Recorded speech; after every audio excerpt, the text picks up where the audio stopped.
Hey everybody, I'm Justin Schlegel with RHP Real Estate and Team Schlegel. And I'm Dakota Schlegel. I have a special guest with me today, Dakota, my daughter, and we're here to deliver to you the Midsummer 2023 Phoenix Real Estate Report.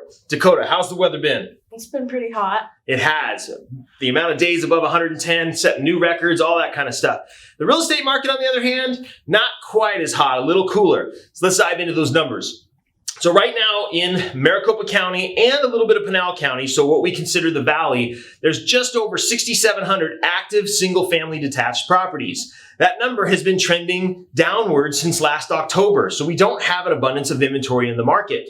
In June, only 5,063 actually closed escrow. So not that many. Sales are down because there is a logjam effect, which we're going to talk about a little bit later. But when we look at the pending sales, there's 6,628, which represents about 43% of the overall inventory, because in addition to the single family detached, there's another 2,000 or so properties, condos, townhomes, all that kind of stuff. When we look at the rental market, there are 6,748 that are active right now of all property types. But when you look at single family detached, 4,251. And we had a little over 1,600 that closed in the month of June. So the rental market, there's plenty of options out there, which wasn't always the case over the past few years.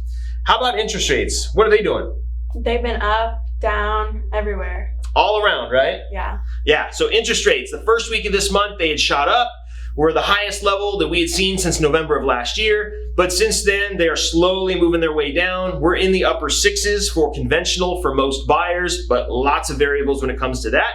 Lots of interest rate buy downs still and concessions from sellers. Can we get concessions from sellers? Yeah. Yes. Not every time, but they're occurring on more transactions than they're not occurring on, especially under $600,000 price point. So for the entry level or where most of the market is. Inflation numbers. So this is a big thing that's tied to the interest rates because of the secondary markets and treasury bonds and all that kind of stuff. And it's confusing and I don't even understand it. I just talk to my lenders, Dave, Jason, and whoever else we're working with.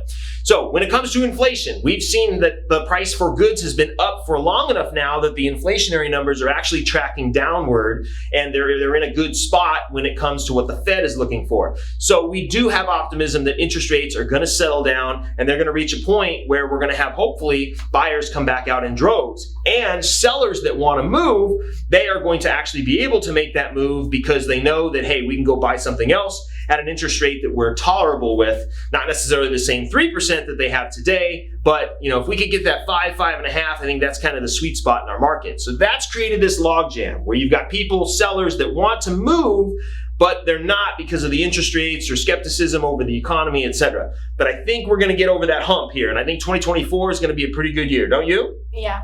Yep, presidential election year. So usually we don't see anything super drastic during those years as well.